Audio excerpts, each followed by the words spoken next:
सखाय इन्द्रमूर्तये ॐ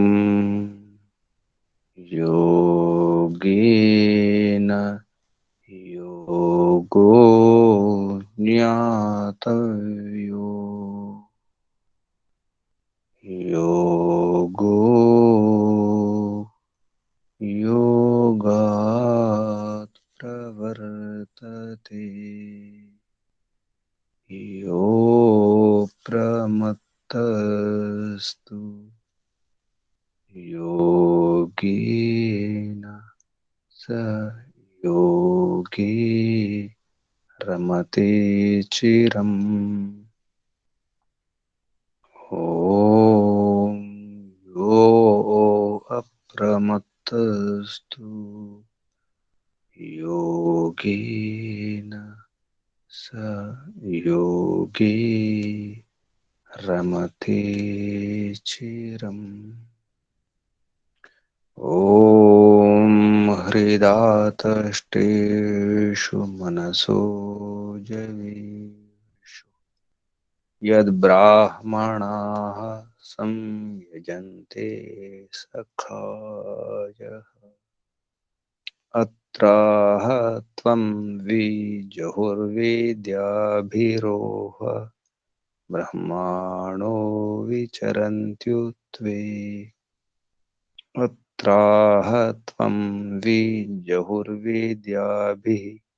ऊह ब्रह्माणो विचरन्त्युत्वे ॐ आर्षं धर्मोपदेशं च वेदशास्त्र अविरोधिना यस्तर्केणानुसन्धत्ते सः धर्मं वेद नेतरः यः तर्केण अनुसन्धत्ते सः धर्मं वेद नेतरः ॐ प्रदीपः सर्वविद्यानामुपायायः सर्वकर्माणाम् आश्रयः सर्वधर्माणां शश्वत् अन्वीक्षिकीमताः आश्रयः सर्वधर्माणां शश्वत् अन्वीक्षिकीमताः ॐ शान्ति शान्ति शान्ति ॐ परमपिता परमात्मा शाश्वत पिता शाश्वत माता सर्वपिता सर्वमाता ॐ त्वं हिना पिता वसोः त्वं माता शतक्रतो बभूविथ अधाते सुम्नमीमहे सुम्नं मोक्षदाता ఓం ఓముకు వందనాలు ఋషులకు మహర్షులకు మునులకు యోగులకు గురువులకు ఆచార్యులకు అధ్యాపకులకు పెద్దలకు మాతాపితలకు శ్రేయోభిలాషులకు మిత్రులకు చరాచర జగత్తుకు వందనాలు సర్వేభ్యో నమో నమః ప్రణవ ప్రణామం ఆత్మ బంధువులారా శాశ్వత బంధువులారా ఆత్మీయ బాంధవులారా మిత్రులారా అత్యంత దుఃఖ నివృత్తి అభిలాషులారా ముముక్షులారా సత్యాసత్య జ్ఞాన ధర్మ జిజ్ఞాసులారా సాధకులారా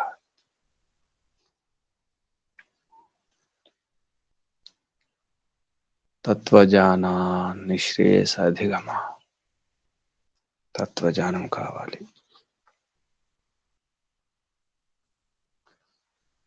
ప్రమాణ ప్రమేయ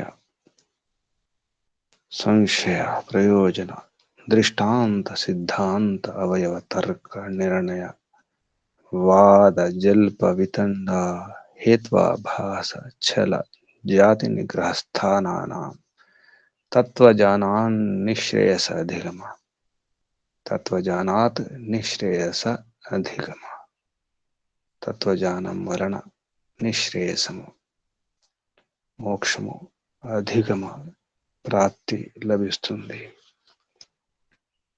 తత్వజ్ఞానం కావాలంటే ఈ ప్రమాణాలు ఏమిటో ప్రమేయాలు ఏమిటో తెలియాలి. ప్రమేయాలలో ఆత్మ మొదలుకొని అపవర్గం వరకు ఆ అ ఆత్మ అపవర్గం ఆ మధ్యలో ఉన్నదంతా శరీరం, ఇంద్రియాలు, ఇంద్రియ విషయాలు, వాటికి సంబంధించిన జ్ఞానం అన్నీ అర్థం కావాలి. ఆత్మకు అపవర్గం కావాలి. ప్రమేయములలో ఆత్మ మొదలు, అపవర్గం చివర. అందుకే అపవర్గం కావాలి. న్యాయ దర్శనములో మొదటి అధ్యాయంలో మొదటి ఆహ్నికంలోనే 9వ సూత్రంలోనే చెప్పడం జరిగింది. ఆత్మ, శరీర,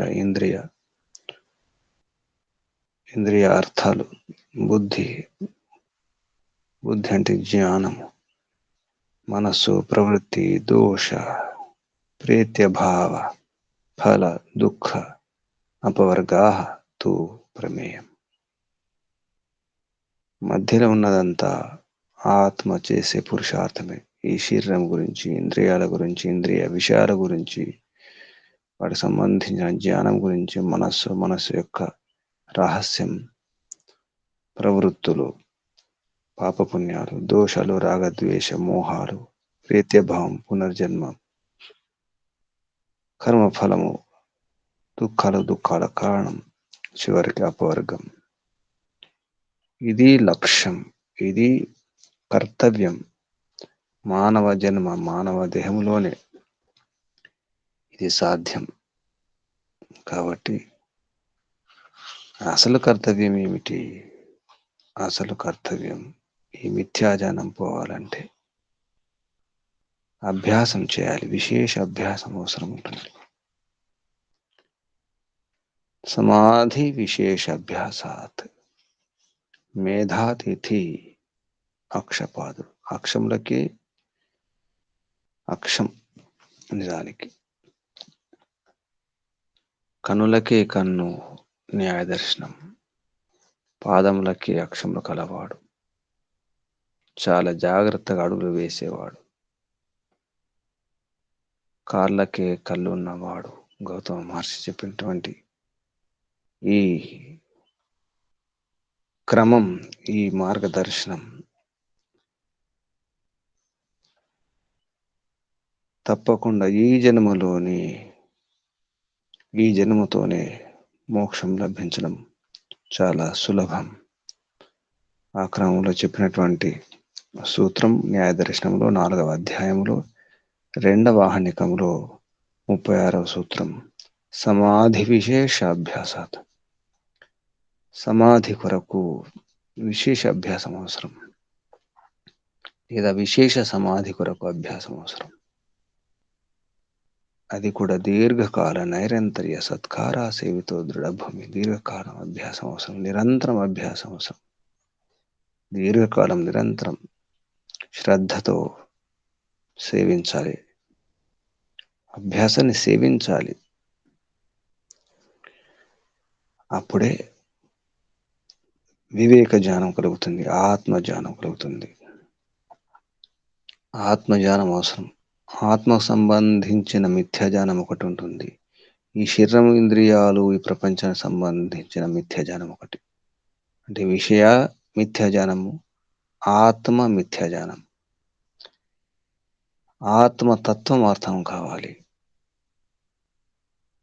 తత్వజ్ఞానంలో ఆత్మతత్వం అంటే ఆత్మ పరమాత్మ తత్వ జ్ఞానం అవసరం. అటువంటప్పుడు సమాధి నిరంతరం ఉంటుందా? నిజానికి మరి సమాధి అవసరం. చిత్తం ప్రసన్నంగా ఉండాలి. అధ్యాత్మ ప్రసాదం అవసరం. ఆత్మ ప్రసాదం ప్రసన్నంగా ఉండాలంటే ఏం చేయాలి? యోగాభ్యాసమే, యోగ సాధనే మార్గం. మరొక సాధనం లేదు. యోగ సాధనమే. మరి అటువంటప్పుడు ఎన్నో ఆటంకాలు ఉంటాయి. 24 గంటలు సమాధి స్థితిలో ఉండడం సాధ్యమా మరి? ఎంతసేపు ఉండగలుగుతాం? యోగాభ్యాసం చేసుకున్నప్పుడే కదా. యోగాభ్యాసం 24 గంటలు ఉండడం సాధ్యం కాదు. బాహ్య వృత్తిలోకి రావాల్సిందే. ఇంద్రియాలకు సంబంధించిన విషయాలు, ఈ ఆకలి దప్పుకలు, బయట వ్యవహారంలో మరి ఈ సమాధి స్థితి ఉంటుందా? విశేష సమాధి కొరకు అభ్యాసం సాగడం సాధ్యమా అనే విషయంలో సందేహం. ఎలా సాధ్యం ఇది?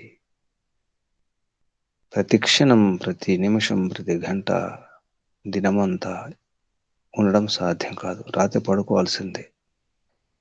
ఆ విషయంలో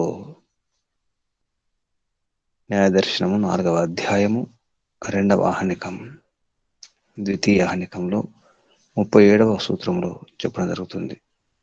ఇది పూర్వపక్షము. శిష్యుడు అడగడం జరుగుతుంది. నా అర్థ విశేష ప్రాబల్యాత్. అర్థ విశేష ప్రాబల్యాత్. అర్థములు, ఇంద్రియాలకు సంబంధించిన విషయాలుంటాయి. ఆ విషయాలు ప్రబలంగా ఉంటాయి. ఇంద్రియాని బలీయాని అనే సూత్రం కూడా ఉంది. ఇంద్రియాలు బలమైనవి. గొప్ప గొప్ప వాళ్ళు మహాత్ములను కూడా, యోగులను కూడా, ఆధ్యాత్మిక వేత్తలను కూడా, విద్వాంసులను కూడా లాగేస్తాయి, కకావికలం చేసేస్తాయి, చంచలం చేస్తాయి. అటువంటిప్పుడు సమాధి ఎలా సిద్ధిస్తుంది? సిద్ధింపదు. నా అర్థ విశేష ప్రాబల్యాత్ సమాధి నా సమాధి కలగదు. ఈ సమాధి విశేష అభ్యాసాత్ అన్న చూడండి. ఆ సమాధి విశేష అభ్యాసము సిద్ధించదు. అప్పుడు ఎలా ఆత్మజ్ఞానం ఎలా కలుగుతుంది? సమాధి లేదు కదా. ఆత్మజ్ఞానం కలగనప్పుడు, ఆ తత్వజ్ఞానం లేనప్పుడు ఎలా వివేకం కలుగుతుంది? వివేకం కలగనప్పుడు ఎలా మోక్షం లభిస్తుంది? కాబట్టి ఇది సాధ్యం కాదు, మోక్షం అనేది సాధ్యం కాదు అంటాడు శిష్యుడు. మరొక సూత్రం ద్వారా 38వ సూత్రం కింద సంఖ్యలు సరిగా లేదు. 4, 2 తర్వాత కేవలం 8 ఉంది. అదే 38 రాసుకోవాలి. తెలుగు అంకెలు ఉంది. 4, 2, 8 అని రాసి ఉందండి. అక్కడ పక్కన 3 రాసుకోవాలి. 38 సూత్రము న్యాయదర్శనము 4వ అధ్యాయము 2వ ఆహ్నికము సూత్రం 38. క్షుధాదిభి ప్రవర్తనాత్ చ. క్షుధ అంటే ఆకలి, ఆది అంటే మొదలగునవి. ఆకలి, దప్పికలు, విశ్రామము, నిద్ర ఇవన్నీ ఉంటాయి కదా. ఇది కూడా ప్రవర్తించాలి కదా, వ్యవహారం చేయాలి కదా.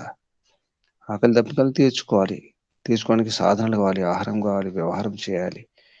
ఇదంతా బాహ్య వృత్తిలో రావాల్సి వస్తుంది.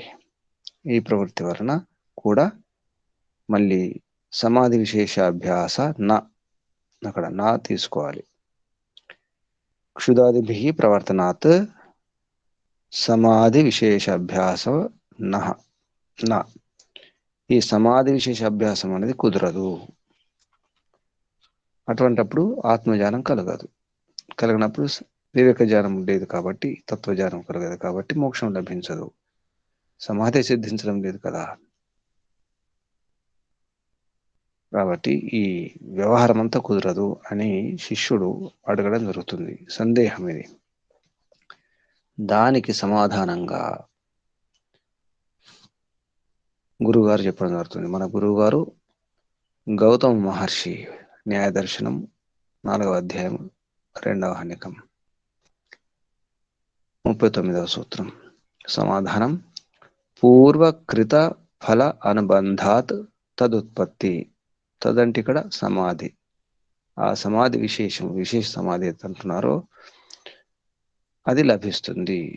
ఇక్కడ విశేష సమాధి ఎందుకంటే మనకు తత్వజ్ఞానం కలిగించే, ఆత్మజ్ఞానం కలిగించే మిథ్యాజ్ఞానం, ఆత్మకు సంబంధించిన మిథ్యాజ్ఞానం, ముఖ్యంగా ఆత్మకు సంబంధించిన మిథ్యాజ్ఞానం ఎక్కువ. ఎందుకంటే శరీరాన్ని ఆత్మ అనుకుంటాం. ఇది ముఖ్యమైనటువంటి మిథ్యాజ్ఞానం. ఇది పోవాలి. విశేష అభ్యాసం అవసరం, విశేష సమాధి అవసరం. దానికి కేవలం ఒక్క జన్మలో సాధ్యమయ్యే పని కాదు. కాబట్టి పూర్వ జన్మలో లేదా ఇక్కడ సూత్రంలో పూర్వ జన్మ అని రాసింది లేదు. ఇక్కడ గమనించాలి. పూర్వకృత ఫల అనుబంధాత్, పూర్వం చేసినటువంటి, పూర్వకృతం, పూర్వం అంటే గతం, కృతం, కృతం అంటే ముందు, ఈరోజు, ఇంత ముందు కావచ్చు, నిన్న మొన్న కావచ్చు, నెల రోజుల క్రితం కావచ్చు, సంవత్సరం క్రితం కావచ్చు, లేదా 5 ఏళ్ల క్రితం కావచ్చు, 10 ఏళ్ల క్రితం కావచ్చు. బాల్యంలో చేసినటువంటి అయితే కర్మలు ఉంటాయో, బాల్యంలో కాదు, గత జన్మలు చేసినటువంటి కర్మలు కూడా ఇక్కడ పూర్వకృతం, పూర్వము చేసినటువంటి కర్మల ఫల అనుబంధం వలన, అంటే కర్మఫల సంబంధం వలన.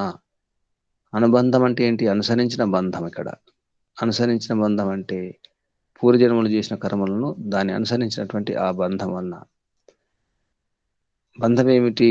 చేసిన సంస్కారాల వలన, పూర్వజన్మ కృత సాధన సంస్కారాల వలన, పూర్వజన్మ అభ్యాసం ఉంటే దాని యొక్క ప్రభావం కూడా ఉంటుంది.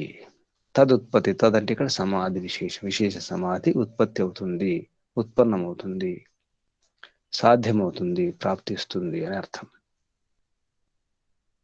కేవలం ఈ జన్మలో సమాధి లభించిందంటే అకస్మాత్తుగా లభించినటువంటి సమాధి కాదు అది. ఏదైనా ఒక నైపుణ్యం ఉంది, ఒక మంచి సంస్కారం ఉంది, లేదా చెడు సంస్కారం ఉంది అంటే అకస్మాత్తుగా ఏది కూడా కాదు. పూర్వజన్మ అభ్యాస వశమున ఉన్నటువంటి సంస్కారాలను బట్టే ఉంటుంది. అంటే సంస్కారాలు చాలా బలంగా ఉంటాయి. కేవలం ఒక జన్మ కాదనే విషయం చెప్పడం జరుగుతుంది.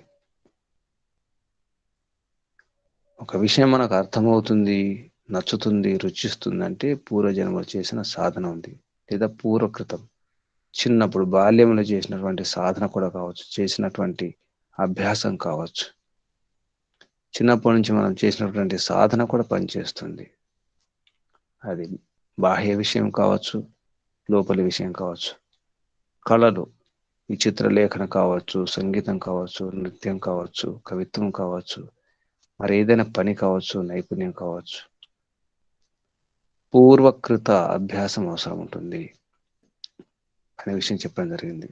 కాబట్టి మనకు ఈ సమాధి అనేది ఈ ఒక్క జన్మనే కాదు. ఈ జన్మలో మనం ఈ ఆకలి దప్పికల గురించి, ఇంద్రియ అర్థాల గురించి, ఇంద్రియ విషయాల గురించి వ్యవహారం చేస్తాం. సమాధి కేవలం కళ్ళు మూసుకొని ధ్యాన స్థితిలో ఉన్నప్పుడు సమాధి లభించవచ్చు. తర్వాత సమయంలో బాహ్య వృత్తులు అది ఉండకపోవచ్చు. కానీ పూర్వజన్మకృత సంస్కారాలు ఉంటాయి. దానివల్ల ఆ ప్రభావంతో సమాధి లభిస్తుంది. అప్పుడు ఈ సంస్కారాలను అణిచివేయడం జరుగుతుంది, అదుపులో ఉంచుకోవడం జరుగుతుంది. దానివల్ల ఆత్మజ్ఞానం, తత్వజ్ఞానం కలుగుతుంది. తత్వజ్ఞానం వలన మనకు వివేకం, అవివేకం పోతుంది, అవిద్య పోతుంది.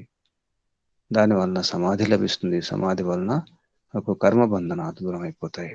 యస్తు ఏకాగ్ర చేతసి సద్భూతమర్థం ప్రద్యోతయతి క్షిణోతి చ క్లేశాన్ కర్మ బంధనాన్ని శ్లేథయతి నిరోధం అభిముఖం కరోతి స సంప్రజాత యోగ ఇత్యాఖ్యాయత అని చెప్పేసి యోగ దర్శనంలో మొదటి పాదం, సమాధి పాదంలో మొదటి సూత్రంలోనే వ్యాస మహర్షి చెప్పడం జరిగింది భాష్యంలో. అంటే కర్మ బంధనాలు శిథిలమైపోతాయి, క్లేశాలు దూరం అయిపోతాయి. ఈ విధంగా సమాధి స్థితి వలన చాలా లాభం కలుగుతుంది. కాబట్టి సమాధి కొరకు ప్రయత్నం చేయాలి. యోగాభ్యాసం అవసరం.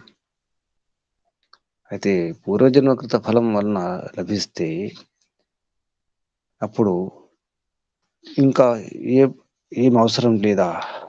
యోగాభ్యాసం అవసరం లేదా? పూర్వజన్మ చేసినట్టు ఆ సాధన సరిపోతుందా, ఇది చేయడానికి వీలు లేదా అనే సందేహం కూడా కలుగుతుంది. దానికి ఒక సూత్రం చెప్పడం జరిగింది. పూర్వజన్మ చేసిన కృత అభ్యాసం ఒకటే కాదు, ఈ జన్మలో కూడా అభ్యాసం చేయాలి. దానికి అనుకూలమైన స్థానం కూడా చూసుకోవాలి, అనుకూలమైనటువంటి వాతావరణం చూసుకోవాలి. అనుకూలమైన వాతావరణం స్థానం ఎక్కడుంది? ఉదయగిరి శాస్త్రి వారి భాష్యంలో ఒక సూత్రం ఉంది. గోపదేవర్ గారి ఈ పుస్తకంలో ఆ సూత్రం లేదు. 40 సూత్రం కంటే ముందు నిజానికి అరణ్య గుహ పులినాదిషు యోగాభ్యాస ఉపదేశం అని చెప్పేసి ఒక సూత్రం ఉంది.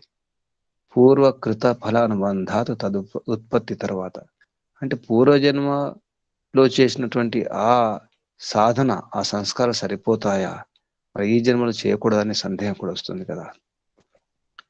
అంటే ఈ జన్మలో ఏ ప్రయత్నం చేయకుండా కొందరికి కొన్ని విద్యలు వస్తాయి, కొందరు ఎటువంటి ప్రయత్నం చేయరు, పురుషార్థం చేయరు, ధనవంతుల ఇళ్లలో జన్మిస్తారు, పుట్టుకతోనే బంగారు స్పూన్తో తింటుంటారు. అంటే అటువంటి ఐశ్వర్యం ఉంటుంది, సుఖ సాధనాలు ఉంటాయి, సదుపాయాలు ఉంటాయి, వసతులు ఉంటాయి. మనకు అనిపించవచ్చు చిన్నప్పటి నుంచి ఎటువంటి ప్రయత్నం చేయడం లేదు, పురుషార్థం చేయడం లేదు, ఊరికి అన్నీ వచ్చేస్తున్నాయి. భవనాలు, మంచి మంచి భవనాలు ఉంటారు, కార్లలో తిరుగుతారు, వాహనాల్లో తిరుగుతారు, అన్ని హంగులు ఉంటాయి, అన్ని ఏర్పాట్లు ఉంటాయి. అర్థం ఏంటి? పూర్వజన్మలో చేసినటువంటి కర్మ, పుణ్యకర్మ ఫలం, అటువంటి వారు కర్మ చేసుకుని ఉంటారు, అందుకే అటువంటి పరివారంలో జన్మ లభించి ఉంటుంది. మరి ఈ జన్మలో చేసినటువంటి కర్మ మరి తప్పకుండా దానికి కూడా ఫలితం ఉంటుందిగా. అలాగే పూర్వజన్మ కృత ఫల అనుబంధం వలన ఈ సమాధి లభిస్తే, సమాధి ఉత్పన్నమైతే, అదే పద్ధతిలో ఇక మరి ఏం చేయాల్సిన అవసరం లేదు కదా అనే సందేహం వస్తుంది. అప్పుడు నిజానికి అది కాదు, ఈ జన్మలో కూడా, పూర్వజన్మ ఒకటి సరిపోదు, ఈ జన్మలో కూడా ప్రయత్నం చేయాలి. ఎలా ప్రయత్నం చేయాలి, ఎక్కడ ప్రయత్నం చేయాలి, వాతావరణం ఎలా ఉండాలి అనే దానికి గౌతమ మహర్షి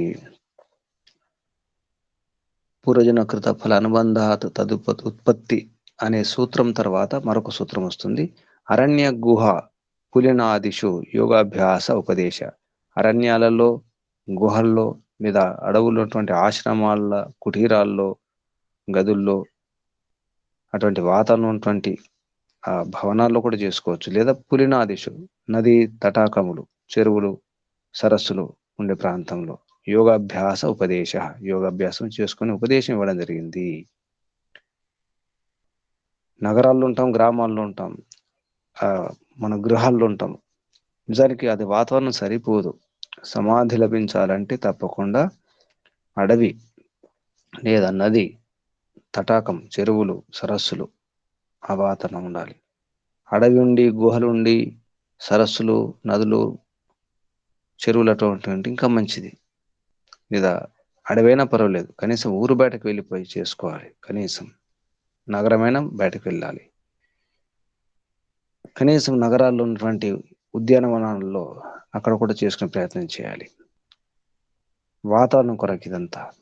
కాబట్టి యోగాభ్యాసం కొరకు వాతావరణం అవసరము. అరణ్య గుహ పులినాదిషు యోగాభ్యాస ఉపదేశ. తర్వాత యోగాభ్యాసం అనేది చెప్పడం జరిగింది. అంటే ఈ ఉపదేశం ఎక్కడి నుంచి వచ్చిందంటే ఈ శాస్త్రాల ద్వారా, గురువుల ద్వారా, ఋషుల ద్వారా ఈ ఉపదేశము. ఈ విధంగా మనం వాతావరణం ఏర్పాటు చేసుకోవాలి అని చెప్పినప్పుడు శిష్యుడు అడుగుతున్నాడు, అయితే పూర్వజన్మ కృతమైనప్పుడు ఇక ఈ అపవర్గం కూడా అలాగే లభించాలి కదా. పూర్వజన్మలు చేసిన సాధన ఫలితంగా సమాధి లభిస్తుంది, అలాగే అపవర్గం కూడా, అంటే సాధకుని యొక్క ప్రమేయం లేకుండా ఇలా జరిగినప్పుడు అపవర్గంలో, మోక్షంలో కూడా ఇలాగే జరగాలి. మోక్షం ఎలా జరుగుతుంది? దానంతటదే.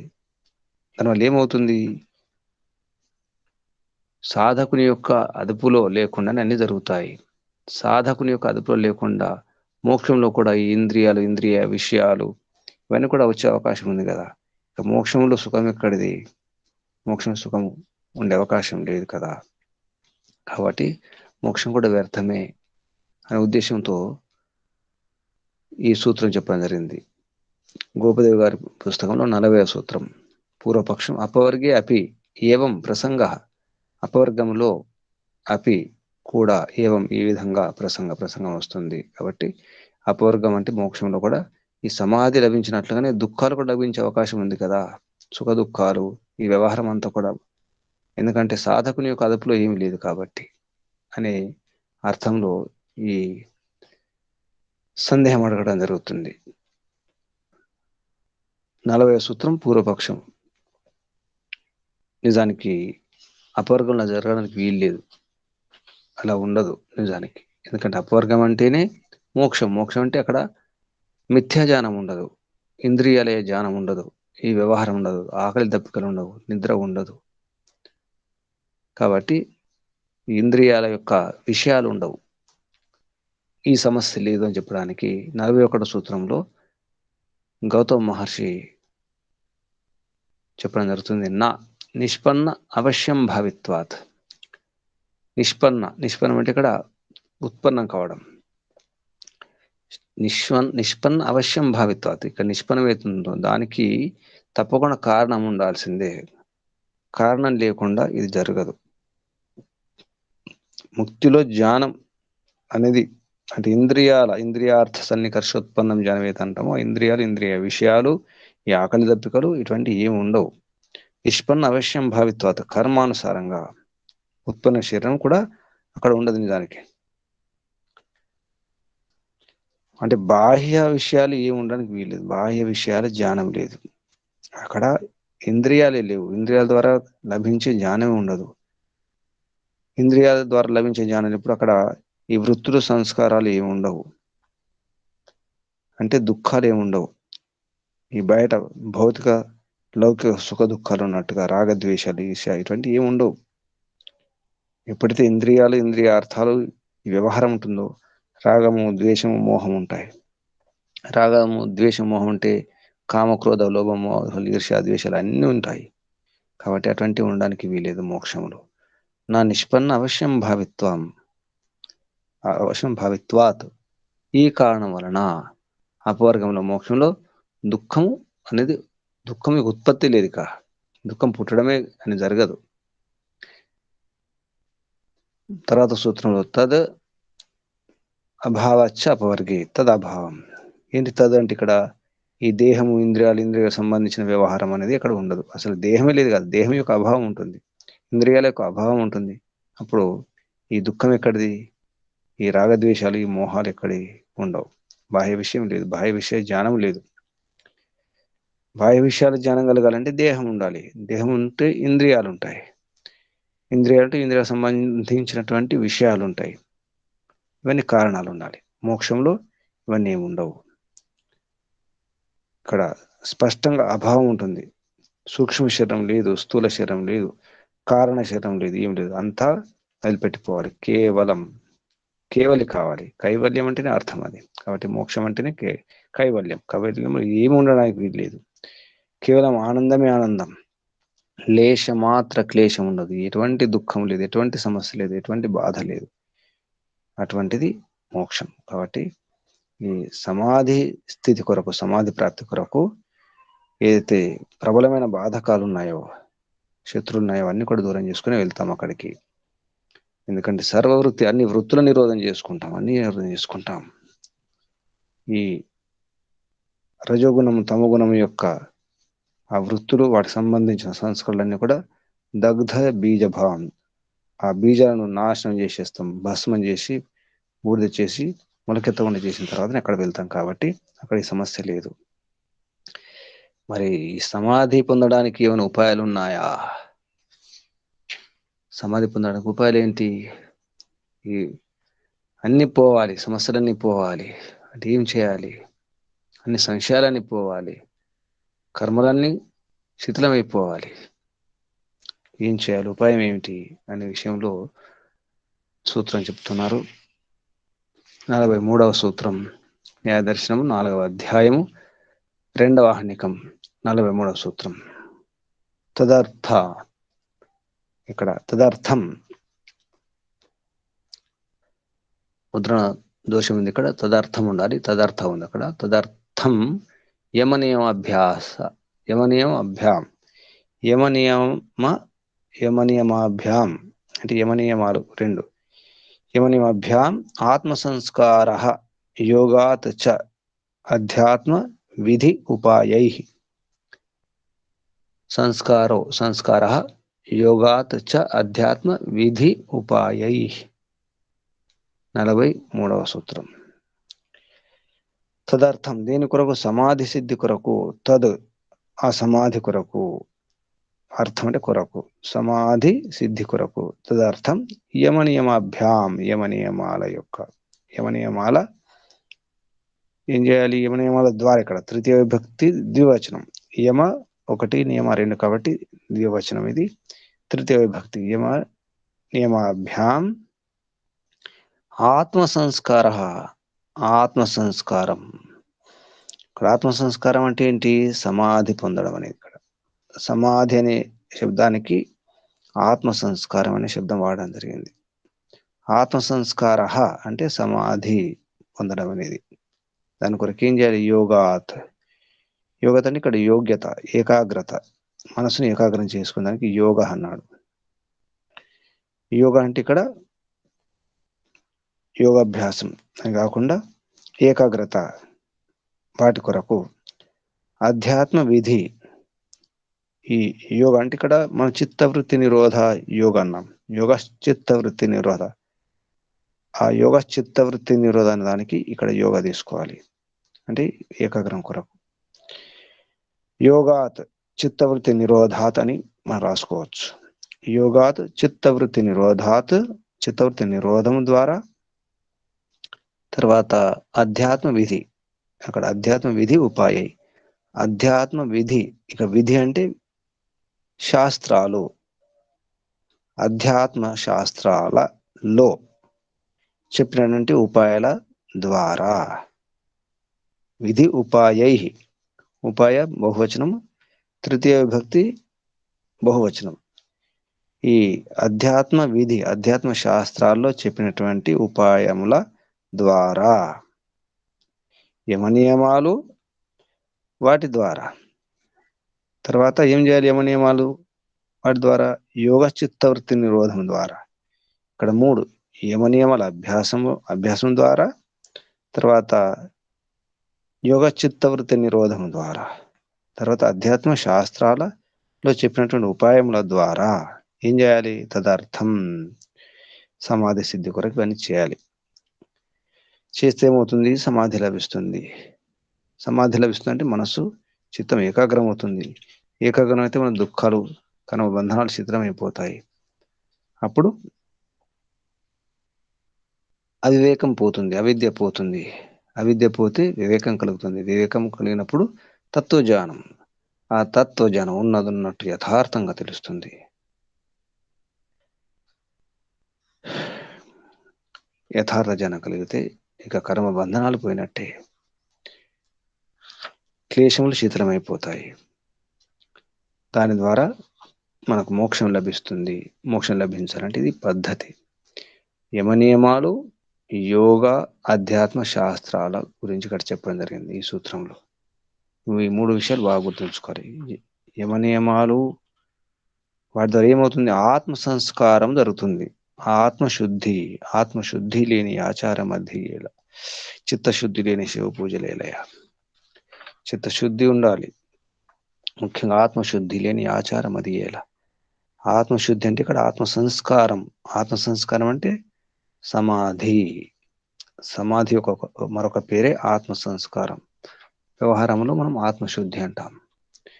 ఈ విధంగా ఆత్మ సంస్కరణ, ఆత్మను సంస్కరించుకొని శుద్ధి చేసుకుని రాగద్వేషాలు, ఈ అహంకారం, మదమత్సర్యాలు, ఈర్ష్య, ద్వేషం, క్రోధం, మోహం, లోభం అన్ని కూడా అవగుణాల రాసులు. ఈ అవగుణ రాసులు ఎన్ని ఉన్నాయి ఆత్మలు అంటే? హిమాలయ పర్వతాల శ్రేణులు అన్ని ఉన్నాయి. అంత భయంకరమైనటువంటి పాపాలు ఉన్నాయి, పుణ్యాలు ఉన్నాయి, అన్నీ ఉన్నాయి. వాటిని సంస్కరించుకోవాలి, శుద్ధి చేసుకోవాలి. అప్పుడు సమాధి కలుగుతుంది. ఈ విధంగా ఇక్కడ మూడు విషయాలు చెప్పడం జరిగింది. యమనియమాలు, యోగ యోగ యోగ చిత్తవృత్తి నిరోధ ఆధ్యాత్మం ఇది అన్ని కలిపి నిజానికి ఒకటే. ఆత్మశుద్ధి చేసుకోవడం, ఆత్మ సంస్కారం చేసుకోవడం. ఇక్కడ మంచి శబ్దం ఇది, ఆత్మ సంస్కార తదర్థం. ఆత్మ సంస్కారం అవసరం ఉంది. తర్వాత సూత్రం. ఇక్కడ యమనియమాలంటే మనకు తెలుసు. యమములంటే మళ్ళీ అహింస, సత్యం, అస్తేయం, బ్రహ్మచర్యం, అపరిగ్రహం. తర్వాత శౌచ, సంతోష, తప, స్వాధ్యాయ, ఈశ్వర నిధానాన్ని నియమ. యోగ దర్శనంలో స్పష్టమైన సూత్రాలున్నాయి. యమములంటే ఇన్ని, యమములు 5, నియమములు 5. ఈ విధంగా యమనియమాదులు అంటే తర్వాత యమ నియమ ఆసన, ప్రాణాయామ, ప్రత్యాహార, ధారణ, ధ్యాన, సమాధి. ఈ ప్రక్రియ ఈ క్రమంలో యోగాభ్యాసం చేయాలి. దానికి ఏం చేయాలి? 44వ సూత్రంలో చెప్పడం జరుగుతుంది. 44వ సూత్రం ఏంటి? న్యాయదర్శనం 4వ అధ్యాయము 2వ ఆహ్నికంలో జ్ఞాన గ్రహణ అభ్యాస తద్ విద్యైశ్చ సంవాద. జ్ఞాన గ్రహణ అభ్యాస తద్ విద్యైశ్చ సహ సంవాద. ఇక్కడ సహ అనే శబ్దం లేదు తెలుగులో. సంవాద కంటే ముందు సహ రాసుకోవాలి. సహ సంవాద, ఆత్మజ్ఞాన. ఇక్కడ జ్ఞాన గ్రహణాభ్యాసం అంటే ఆత్మజ్ఞానం గ్రహించడానికి అభ్యాసం చేయాలి. ఆత్మజ్ఞానం కొరకు అభ్యాసం అవసరం ఉంది. ఆత్మజ్ఞాన గ్రహణ అభ్యాసం. ముందు ఆత్మ రాసుకోవాలి. కేవలం జ్ఞాన గ్రహణాభ్యాస తద్ విద్యై చ సహ సంవాద. ఆరంభంలో ఆత్మ రాసుకుంటే ఆత్మజ్ఞాన గ్రహణాభ్యాసం. ఆత్మజ్ఞానాన్ని గ్రహించాలి. ఆత్మజ్ఞానం పొందాలంటే ఏం చేయాలి? నిరంతర అభ్యాసం అవసరం ఉంటుంది. ఈ శ్రవణం, మననం, చింతనం, నిధిధ్యాసనం, ఆత్మ సాక్షాత్కారం కలగాలంటే శ్రవణ, మనన, నిధిధ్యాసన, తర్వాత చివరికి సాక్షాత్కారం. తద్ విద్యై, ఆ విధంగా ఇది ఏ విధానం? ఆత్మతత్వం తర్వాత ఆధ్యాత్మ శాస్త్రాల్లో ఎవరైతే సాక్షాత్కృత ధర్మ ఋషులు ఉన్నారో, సాక్షాత్కరించుకున్నటువంటి యథార్థాలను తెలుసుకున్న ఋషులు, మహర్షులు, మహాత్ములు ఎవరున్నారో వారి ద్వారా తథా మరియు సహ సంవాద అంటే అంటే సంవాదం చేయాలి. అంటే శాస్త్రాలలో ఏది విషయం ఉందో ఆత్మజ్ఞానం గురించి, ఆత్మజ్ఞాన ప్రాతిపదిక అందులో ప్రతిపాదించబడినటువంటి శాస్త్రంలో ప్రతిపాదించిన విషయాలు ఋషుల మహర్షుల ద్వారా జరిగింది మనకు అని అర్థం అన్నమాట. అంటే సమాధి తత్వజ్ఞానం దీన్ని పరిపక్వం చేసుకోవడానికి, ఈ సమాధి తత్వజ్ఞానం పరిపక్వం అంటే ఆ స్థితి పొందడానికి ఎంత చేయాలి అంత చేయాలన్నమాట. మొలకెత్తకుండా ఉండాలంటే ఎంత దంచాలి ధాన్యాన్ని అంటే పొట్టు పోయే వరకు, తొక్కలు పోయే వరకు దంచాలి. ఆ విధంగా ప్రయత్నం చేస్తూ ఉండాలి.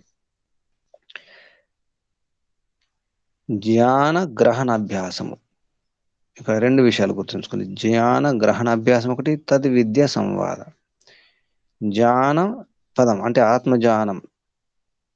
శాస్త్రంలో ఏం చెప్పడం జరిగింది? ఆత్మజ్ఞానం అని చెప్పడం జరిగింది. ఈ గ్రహణ పదం ఏం చేస్తుందంటే, ఇలా గ్రహిస్తాము అంటే శాస్త్రాల అధ్యయనం చేసి వాటిని ధారణ చేసుకోవడం ద్వారా, మళ్ళీ స్మరణ చేసుకోవడం ద్వారా, ఇటువంటి మొదలగు విషయాల ద్వారా ఇది గ్రహణం జరుగుతుంది. తర్వాత గ్రహణం చేసిన మళ్ళీ అభ్యాసం చేసుకోవాలి. ఆత్మజ్ఞాన గ్రహణం ఒకటి సరిపోదు, ఆత్మజ్ఞానం మళ్ళీ అభ్యాసం కూడా చేసుకోవాలి. ఇక్కడ సూత్రంలో మనం కొద్దిగా మార్చుకుంటే ఆత్మజ్ఞాన గ్రహణం ఒకటి, ఆత్మజ్ఞాన అభ్యాసం ఒకటి. ఆత్మజ్ఞాన గ్రహణం ఒకటి సరిపోదు. ఆత్మజ్ఞాన గ్రహణం ఏతుందో మాటికి మళ్ళీ ప్రయత్నం చేస్తుండాలి, అభ్యాసం చేస్తుండాలి. ఒకసారి ఆత్మజ్ఞానం కలిగితే సరిపోదు, మాటికి ఇంకా ప్రయత్నం చేస్తుండాలి. ధారణ చేసుకోవాలి, స్మరణ చేసుకోవాలి, మళ్ళీ ఆవృత్తి చేసుకోవాలి, అభ్యాసం చేస్తుండాలి. నిరంతరం అభ్యాసం చేయాలి, నిరంతరం ప్రయత్నం చేస్తూనే ఉండాలి. అప్పుడు ఈ లోపల ఉన్నటువంటి అశుద్ధి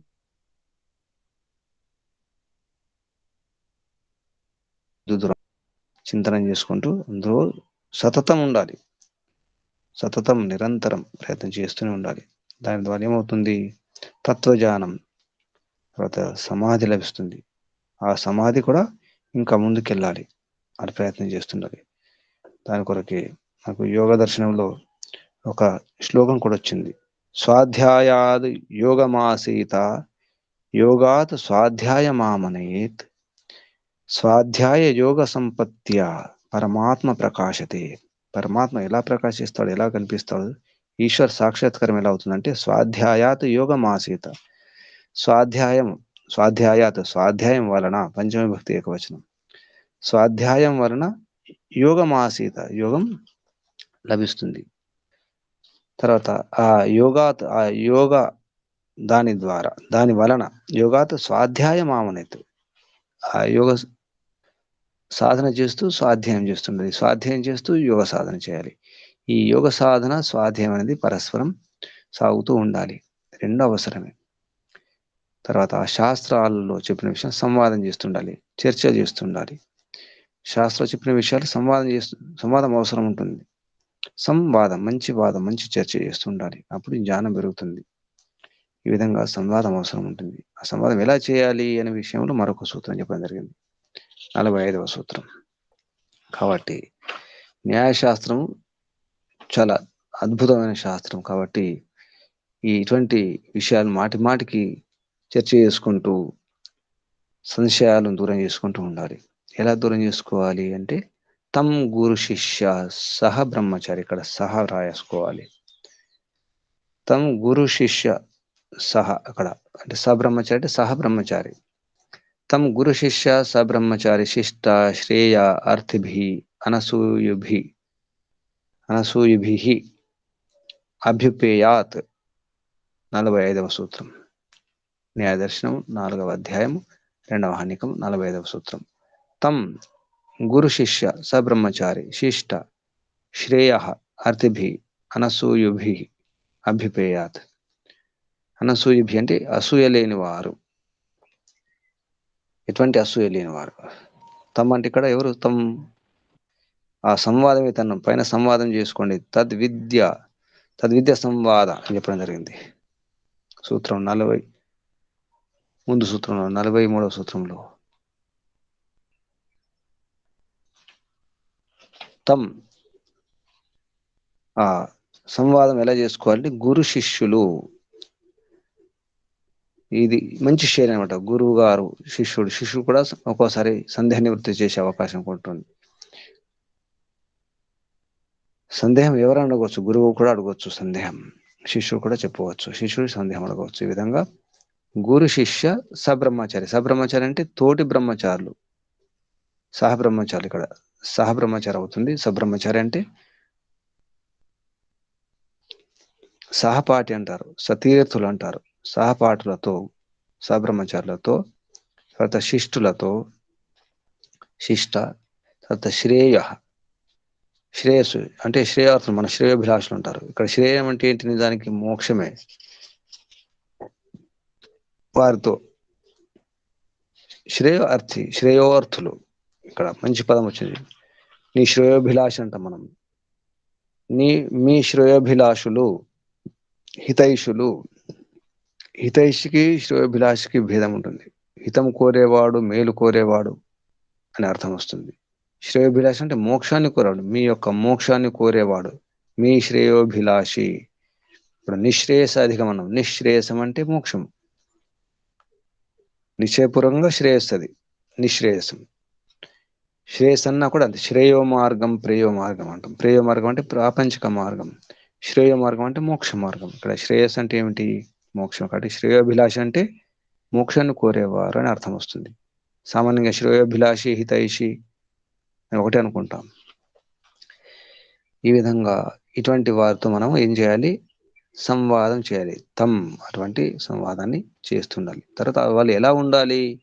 ఈ శ్రేయోభిలాషులు, ఈ శాస్త్రాలు, ఈ సబ్రహ్మచారులు, ఈ గురువులు, శిష్యులు ఎలా ఉండాలంటే అనసూయభి, అసూయ లేని వారై ఉండాలి. ఒక్కోసారి గురువుని మించిపోతాడు శిష్యుడు, గురువుని మించిన శిష్యుడు అవుతాడు. కొందరు గురువుని ముంచిన శిష్యులు ఉంటారు, శిష్యులను ముంచిన శిష్యులు ఉంటారు, బాధ గురువులు ఉంటారు కొందరు. అది కాకుండా బోధ గురువులు కావాలి, గురువుని మించిన శిష్యులు కావాలి. అప్పుడు గురువారికి అసూయ కలగకూడదు, ఈర్ష్య కలగకూడదు. గురువుని మించినప్పుడు కూడా ఆ విధంగా ప్రయత్నం చేస్తూ ఉండాలి. అప్పుడే సాధ్యమవుతుంది.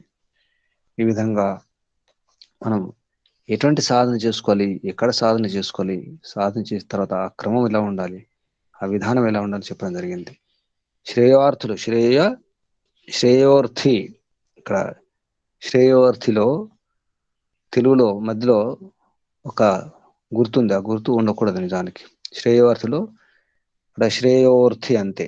శ్రేయోర్థి అంటే శ్రేయస్సును కోరేవారు, వారి ద్వారా అనసూయభి, అసూయ లేని వారి ద్వారా అభ్యుపేత్, అభ్యుపేత్ అంటే స్వీకరించాలి.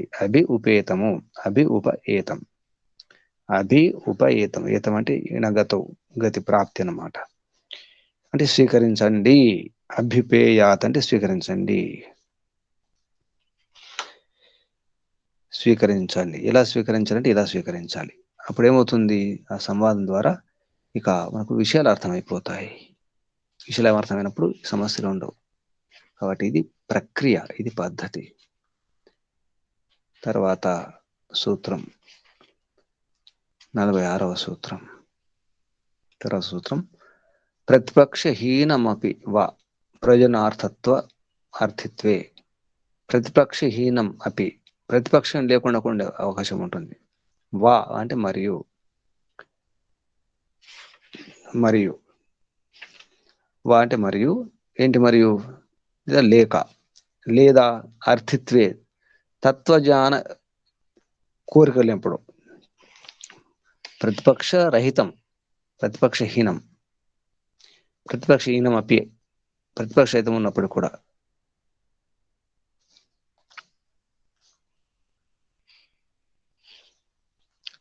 ప్రతిపక్షాలు కూడా ఉండకపోవచ్చు.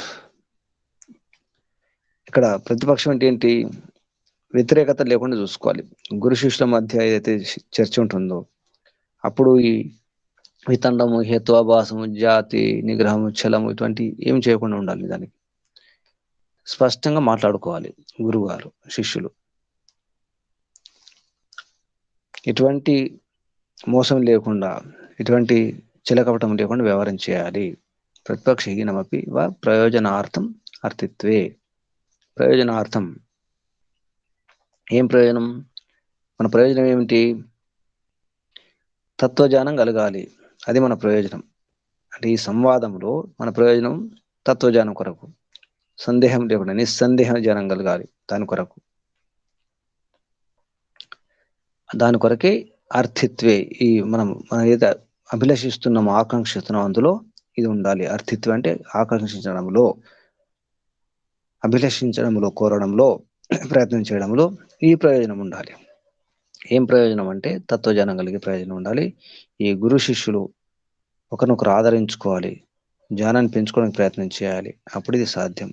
దాని కొరకు మరి ఈ జల్పం వితండం చేయకూడదా అంటే చేయవచ్చు. ఎప్పుడు చేయవచ్చు, రక్షించకుండా, అంటే ధర్మాన్ని రక్షించడం కొరకు, మన శాస్త్రాలు చెప్పిన విషయాలు ఇతర రక్షణ కొరకు వీటిని కూడా అభ్యాసం చేయవచ్చు. నేను యోగాభ్యాసిని కదా, నేను ఆధ్యాత్మికవేత్తను కదా, నేను మహాత్ముని కదా, ఇవన్నీ చేయకుండా ఉంటే చేయకూడదు కదా అనిపిస్తుంది. కానీ అలా కాదు. మనం మొక్కలు నాటుకుంటాం. మొక్కలు నాటినప్పుడు ఏం చేస్తాం, ఆ మొక్కలను రక్షించుకుంటాం. ఎలా రక్షిస్తాం, కంచె నాటుతాం, లేదా చుట్టూ రక్షణ వలయం ఏర్పాటు చేసుకుంటాం. ఆ విధంగా ఈ జల్ప విత్తండాలు ఏవైతున్నాయో వీటిని కూడా మనం ఇక్కడ చెప్పడం జరిగింది ముందే. మొదటి అధ్యాయంలోనే, మొదటి ఆహ్నికంలోనే మొదటి సూత్రం చెప్పడం జరిగింది. ఆ సూత్రం ఏంటి, చివరికి ఇక్కడ వస్తాయి ఇవి. ప్రమాణ ప్రమేయ సంశయ ప్రయోజన దృష్టాంత సిద్ధాంత అవయవ తర్క నిర్ణయ వాద. ఇప్పుడు ఇక్కడ వరకు బాగానే ఉంది. నిర్ణయం చేయడానికి వాదం అవసరమే, సంవాదం అవసరమే. కానీ జల్ప వితండ హేత్వాభాస చల జాతి నిగ్రహ స్థానానాం ఇవి కంచెలాగా ఉపయోగించుకోవాలి. మన వివేకజాన్ని పెంచుకోవడానికి, ఎదుటివారు చేసే మోసాలను అర్థం చేసుకోవడానికి, వారి యొక్క ఈ కుట్రలను, కుతంత్రాలను, చిలకపటాలను అర్థం చేసుకోవడానికి వీటిని కూడా ఉపయోగించవచ్చు అనే విషయం చెప్పడం జరుగుతుంది ఇక్కడ. అందుకే జల్పం వితండాల ప్రయోజనం కూడా ఉంది. అది కంచెలాగా రక్షించుకోవడానికి చేయాలి అనే విషయాన్ని ఇక్కడ 47వ సూత్రం చెప్పడం జరుగుతుంది. తత్వ అధ్యవసాయ సంరక్షణార్థం జల్ప వితండే బీజ ప్రరోహ సంరక్షణార్థం కంటక శాఖ ఆవరణవత్, కంటక శాఖ ఆవరణవత్, కంచెలాగా మనం ముళ్ళను నాటుతాం, ఆ విధంగా మన పంటలు రక్షించుకోవడానికి ఏ విధంగా కంచె నాటుతామో ఆ విధంగా శాస్త్ర అభ్యాస సంవాదములతో ఏమైనా జరిగినప్పుడు ఎదుటివారు అటువంటి చేసినప్పుడు మనం ఈ జల్ప విత్తండాలు కూడా అవసరం ఉంటాయి. ఈ జల్ప విత్తండాలను కూడా వాడుకోవాలి. అందుకే శత్రువు సంహారం చేసేటప్పుడు ఇవన్నీ పాటించాల్సి వస్తుంది. రాముడు వాలిని చంపేటప్పుడు ఇదే ప్రయోగించడం జరిగింది. మనకు అక్కడ అధర్మం అనిపిస్తుంది. వాలిని చంపడం నేరుగా చంపాలి కదా, చాటుకొని చంపడం ఏంటి వాలిని అనిపిస్తుంది. అప్పుడు రాముడు అంటాడు, వాలి నువ్వు చేసినటువంటి వ్యవహారం ఎటువంటిది, ఒక పశువు, ఒక జంతువుల వలె నువ్వు వ్యవహారం చేసినావు కాబట్టి జంతువుని ఎలా చంపుతాము నీకు తెలుసు కదా, చాటుకుండే చంపుతాం, అలాగే చంపాల్సి వచ్చింది. అది అధర్మం కాదు, రాముడు చేసింది అధర్మం కాదు. అదేవిధంగా యోగాభ్యాసి కూడా జల్ప వితండాలు వీటిని వాడుకోవచ్చు, హేత్వాభాసం కూడా వాడుకోవచ్చు, చలము జాతి నిగ్రహస్థానం కూడా వాడుకోవచ్చు. కంచెలాగా పైరును రక్షించుకోవాలి. ఇక్కడ మన పైరు మన ధర్మం, సత్యం, తత్వజ్ఞాన నిశ్చయం కొరకు వీటిని మనం వాడుకోవచ్చు అనే విషయం చెప్పడం జరిగింది. చివరి సూత్రం తాభ్యాం విగృహ్య కథనం. తాభ్యాం ఈ జల్ప వితండముల ద్వారా, విగృహ్యం అంటే ఇక్కడ అక్కడ ఆగిపోవడం అన్నమాట, లేదా విశిష్టంగా పొందడం. విగృహ్యం విశిష్టంగా పొందడం అర్థం వస్తుంది.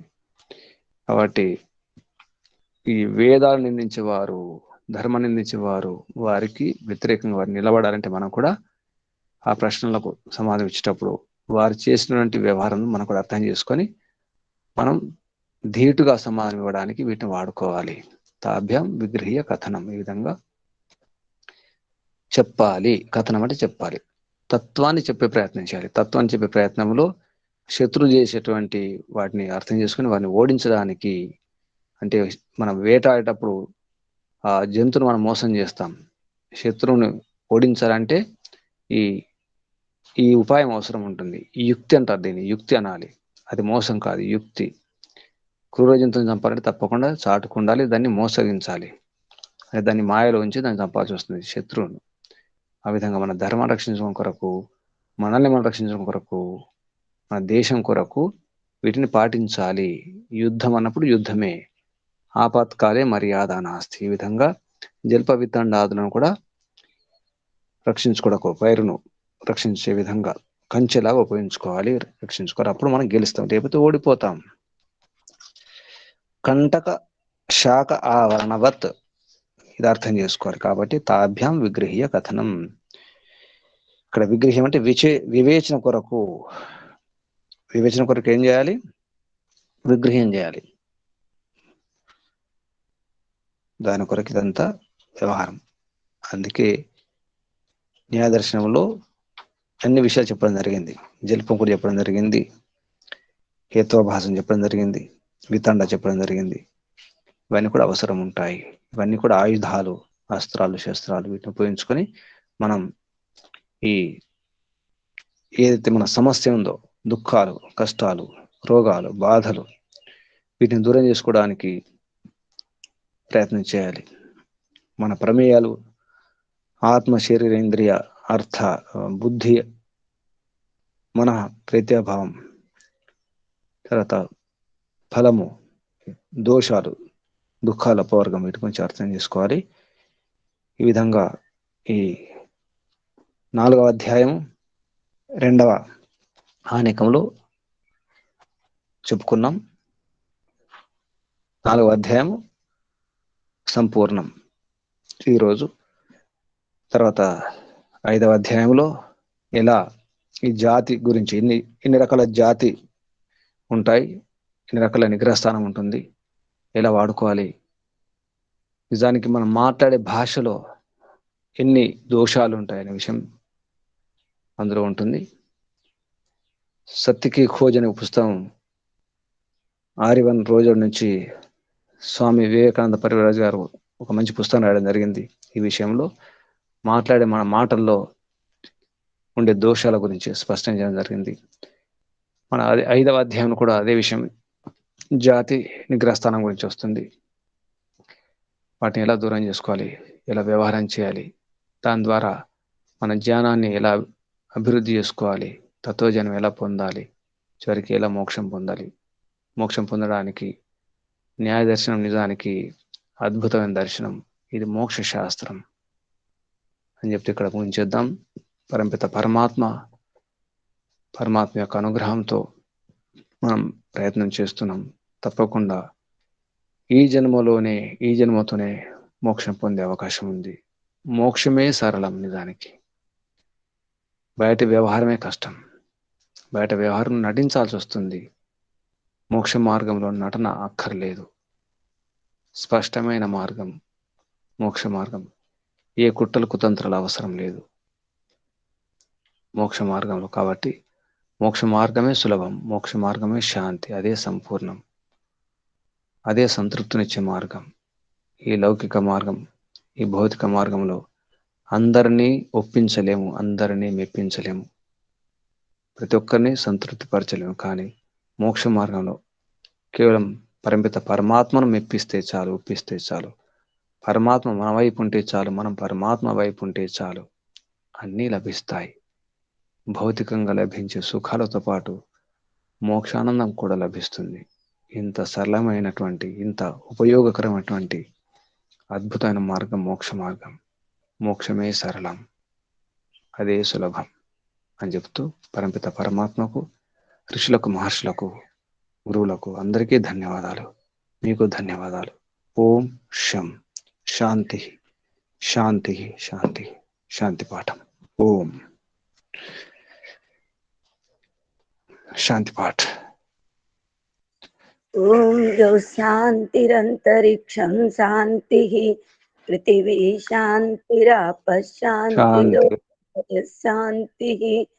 వనస్పతయ శాంతిర్విశ్వే దేవాః శాంతి,